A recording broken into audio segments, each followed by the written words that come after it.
Not too far from New York, this is TSR's News with senior anchor Pete Charles Sesto and the following correspondents: Sara Moulton on domestic arts, Will Ferrell with breaking news, our man on the street SpongeBob SquarePants, Courtney Cox with entertainment, and Andy Rooney's final thought. TSR's News with begins now.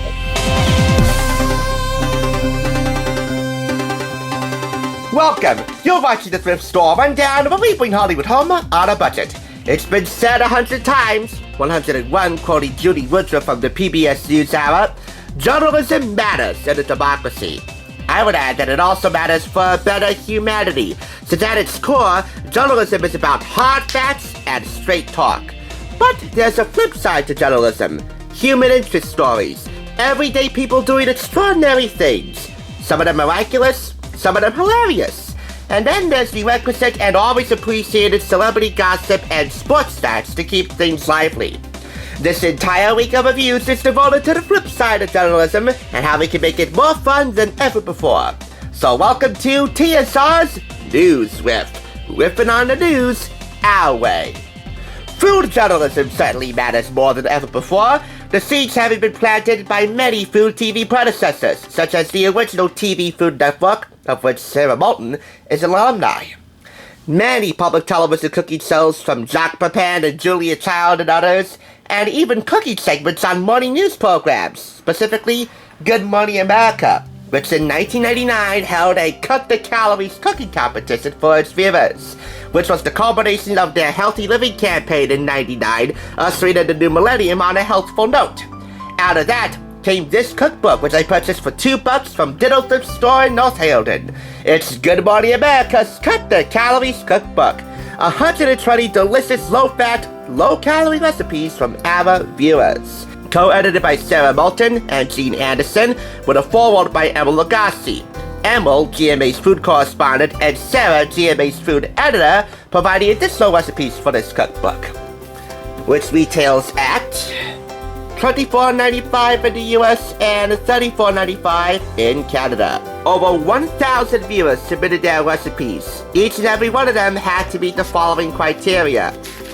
They had to be healthy, low in fat, low in calories. They also had to be a tasty and all original. Every submission had to include a photograph. There were 5 finalists selected, 2 grand prize winners, 1 for 2 categories, entrees and desserts, so 1 apiece.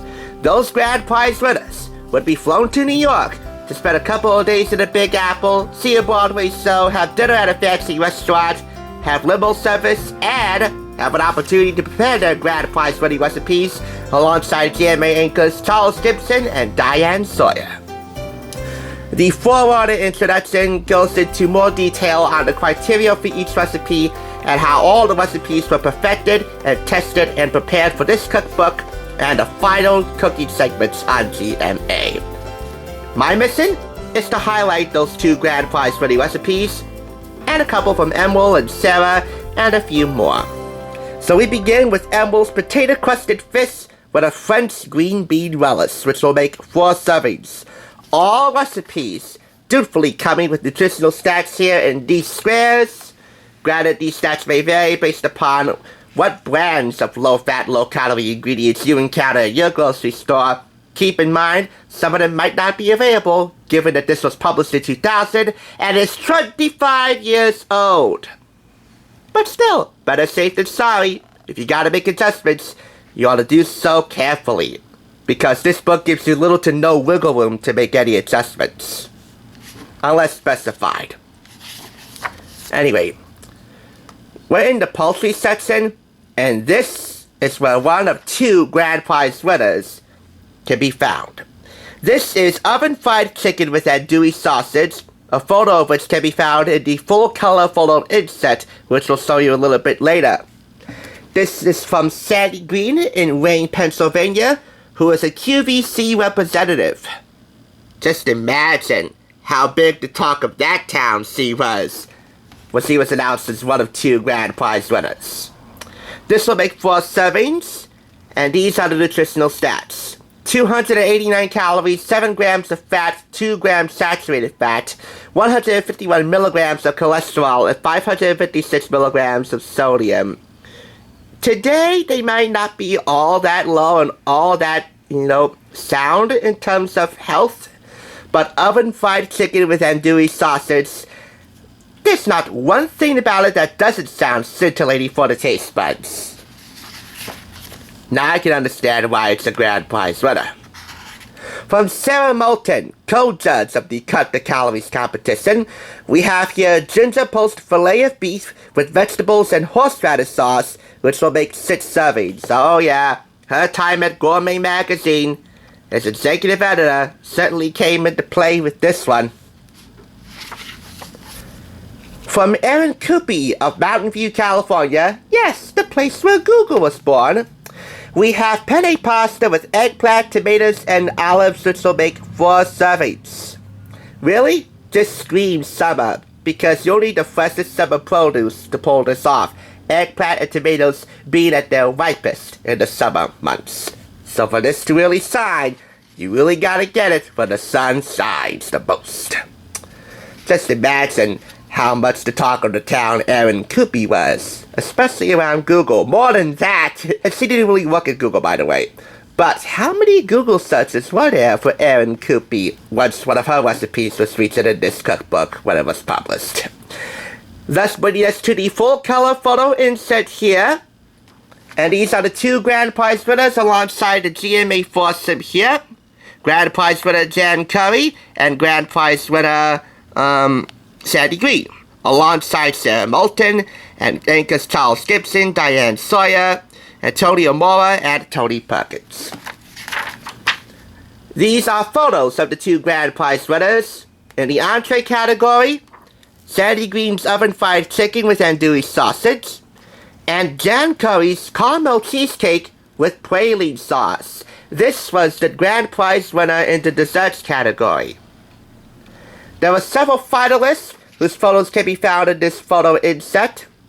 We have here spicy salmon salad, grilled halibut with rum sauce, grated greens and olives, chicken cutlets and roasted red peppers, Celia style, turkey salsa meatloaf, plain and fancy tea cake, a luscious lemon berry parfait, a nut cream cheesecake, a double chocolate hazelnut cheesecake, which reminds me, the 3 most popular categories of submissions for this contest were in cheesecakes and trifles, and poultry. Here on the right, feta stuffed chicken with cucumber dill sauce, French cream, skitty down and gussy up, skitty down health-wise, yet gussied up because of the red strawberry sauce here, and the fancy, starfish-like presentation with fanned-out cut strawberries as a goddess. Oh yeah, that's one way to gussy up a healthy meal. Because the trick to making healthy food taste good is to make it look good up front and then make it full-flavored. Finally, it's my chocolate cake. Well, it's not really my chocolate cake, but it ought to be mine. This is Margaret Selton's creation, which I will highlight a little bit later. Continuing with the recipes. We have here caramel cheesecake with praline sauce. This is the grand prize winner in the desserts category, submitted by Jan Curry of Raleigh, North Carolina, who, as Sarah said, may have had the FBI on her tail because she was too far gone for anyone at GMA to contact. What tricks do you have up your sleeve for headhunting for the next great American chef, Sara Moulton?